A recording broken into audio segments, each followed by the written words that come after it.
Welcome back. To talk more about the Reliance Disney deal, we have with us Uday Sodhi, founder of Kurate Digital Consulting, joining in. Thank you very much, Mr. Sodhi, for joining in. This is a very, very big transaction taking place in the media group. Jefferies Group estimates that the combined joint venture would control about 40% of the streaming and TV advertising market. So are you surprised with the CCI nod that's been given? And it's come subject to certain voluntary conditions. So there is no clarity on what those voluntary conditions are. So if you'd like to throw your comments on what they could be, the nature of them. So I think, thank you very much for having me here. I think this is a landmark event in the media and entertainment sector. The entire landmark, the whole ecosystem fundamentally changes. Look at what Jio's built over the last 8-10 years. They've got about 450 million odd people, 45 crore people on the handsets, the Jio network. They've got a very strong distribution in Hathaway, Den, and the fiber networks that they've built. Plus, now they've got a large content business.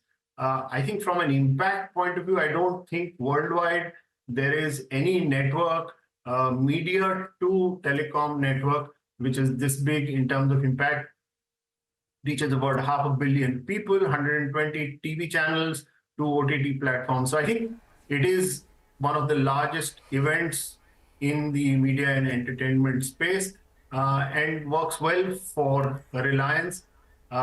In terms of CCI approval, I think most competition commissions across the world have become fairly lenient towards consolidation in large strategic industries.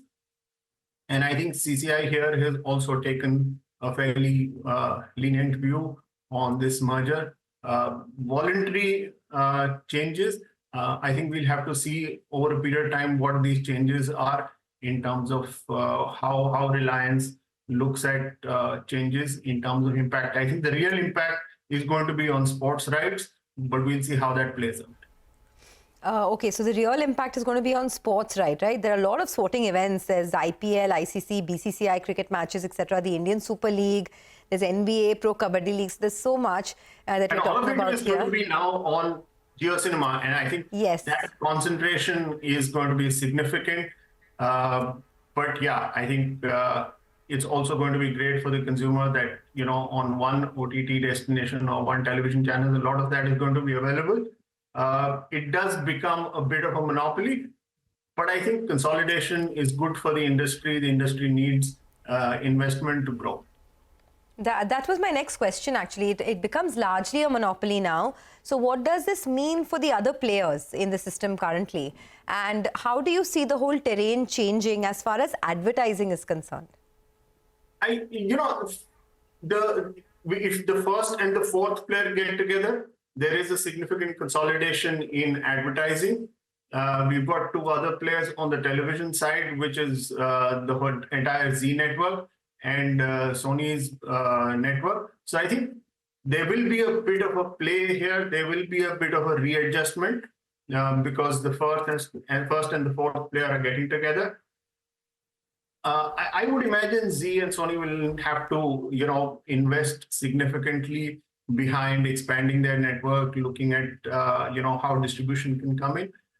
Is this a potential for some of the telecom players like Airtel, Bharti, Vodafone to get into content and follow the roadmap that Jio is laying out for telecom and media to work together and to create an impact and, build a better customer franchise? I think we'll have to see how that plays out. In the short run, I don't see too much happening. The real impact will come once the large cricket properties and the pricing on the cricket properties plays out. We'll see in the IPL this time how things change. Mr. Sodhi, you use the word monopoly. And monopoly also comes with pricing power. So given the dominant share of this combined entity, particularly in sports, do you think that as a part of the voluntary conditions, price freeze could be one of them to cap, any sort of unreasonable price increases? Where do you stand on that? So I think under the I don't think the government is going to price things under the overall regime. There is channel pricing that happens on television. There is a cap on channel pricing and how much you can price. I don't think that's going to change significantly.